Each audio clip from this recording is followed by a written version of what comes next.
You told Amy Malley that you never talk about shooting anybody. Will you ever talk about that, do you think? Well, I mean, I have often said that on the streets of Derry, and after the introduction of internment, the young people of the city rose up and fought against the British Army, and various means were used, and I fought against the British Army on the streets of Derry, and I don't make any apology for anybody about that. But I do think that we live in a world where particularly some sections of the media are hugely sensationalist about what you say. And I think it's my job not to give people the opportunity to sensationalise what I say in a way that is detrimental to the peace process.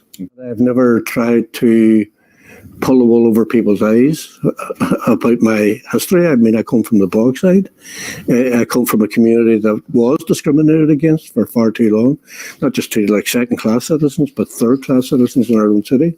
And as a result of that, there was a conflict, and I was part of that conflict, but I've also, for the last more than 20 years, been part of a very important peace process that is held up as a beacon of hope for many other conflicts throughout the world. So I don't regret my past. I regret that there was a conflict.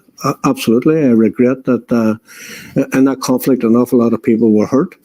But I do think that the work that I have been involved in over the course of the last 20 years or more is valued by people, for example, in the unionist community, who regularly come up to me and utter the phrase, which is a common phrase that I get everywhere, including on the streets of London.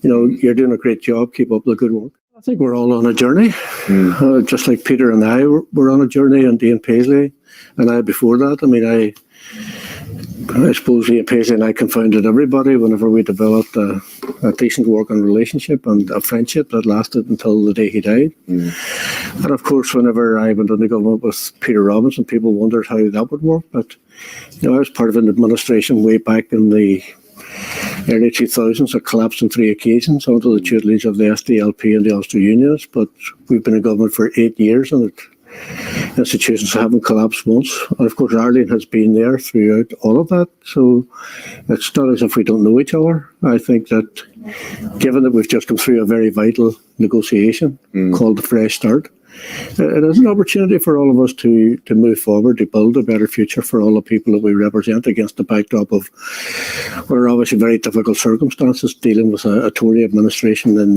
London and other issues that we have to deal with in the north in regard to flags, symbols and emblems, parades, etc., etc. How do you get on with her on a personal level? What kind of relationship I think I get on okay with her. I think that anybody that can work with Ian Paisley and Peter Robinson can work with anybody.